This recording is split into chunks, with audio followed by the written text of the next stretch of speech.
All right, everybody. Good evening. What is going on? Hope you guys are doing well. And I know I already made one Gray Zabel video earlier today, and I typically don't try to belabor certain topics over and over again like this, but this is clearly a different circumstance. This one is really, really important. This one is really, really big. If you are a Seahawks fan, your mind is almost certainly on this. And also, the news is good. Like, the news is about as good as you could have hoped. So, we're talking about Gray Zabel. And again, the word we have gotten from Coach Macdonald is about as good as you could have hoped. So, let's take a look at a couple of tweets here from Dugar. The big story here, Gray Zabel has avoided a significant injury and is day to day with the knee injury, according to Coach Mike Macdonald. All right, guys, let's take a minute so I can tell you about Sleeper, a one-stop shop for all your sports needs.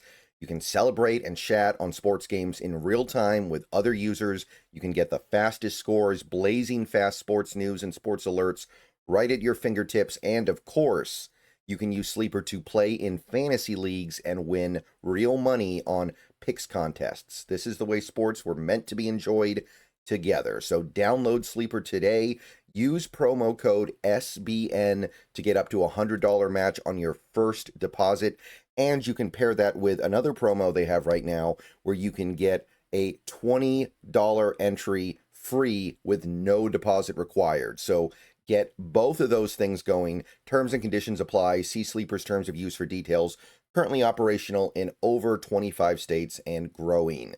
So check out Sleeper today. Get to it and go have some fun with sports this year. All right, so further comments on the Gray Zabel knee issue. We avoided a significant injury, which is really positive. Nothing significant showed up on the scans. The words I heard, and this is Macdonald talking again, were day to day. Could be day to day, could be a week, could be more than that, but it's a huge positive. So you couldn't have asked for much better than this. This makes it sound like it is feasible, although I would still say unlikely, but it is feasible that he's able to play against the Titans next week. Feasible that he does not miss a game with how bad that injury looked. That is about as good as you could have hoped for. Now, I don't think that Zabel will play against the Titans, and it doesn't make a lot of sense for him to anyway. That's not a game where Zabel should be the tipping point anyway. And we do want to be careful here. We definitely don't want to mess around too much with him. But the fact that it's on the table, which based on this comment, it is on the table, day to day means, hey, any day we could just decide we are good to go. Could be tomorrow. Well, tomorrow's a day off, so probably not. But Wednesday, Thursday, Friday, that's incredible. That's incredible. If this ends up being a circumstance where Gray Zabel only misses 10 snaps with this injury, then we got let off very easy.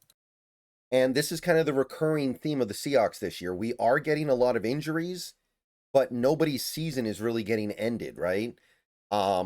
Everybody keeps getting injured, but they're in a circumstance where they can come back before the end of the year. Like, who have we had that is actually out for the season this year? There might be a couple of guys that were added to the IR reserve back before the season started, back in June or July or something, but nothing that we were looking to get anything out of this season. It wasn't really a big deal, and it's just one of those things where sometimes you keep a guy around and keep him on payroll even though he's hurt because you like him for the future. But I can't really think of anybody that's like really, really devastating that we know is not coming back this year. So we have dodged a big one. Great news. Very happy to be able to say it. Gray Zabel maybe back for the Vikings, maybe back for the Falcons. Really good chance of being back for the Colts, the Rams. We'll see where this goes.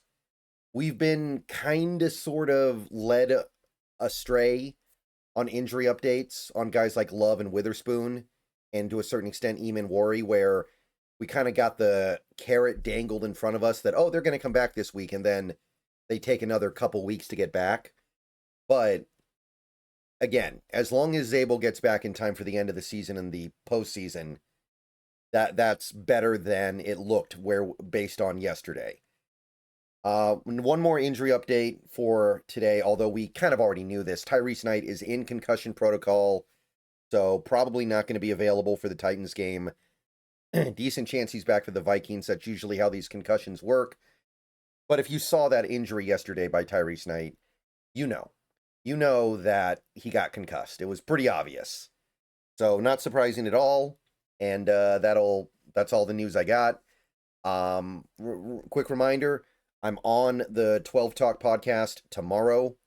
I got bumped to tomorrow at 1 because today one of the hosts had an emergency. But tune in. I've already posted the link on the video I posted about the podcast this morning. Go check that out. See you guys later. Go Hawks.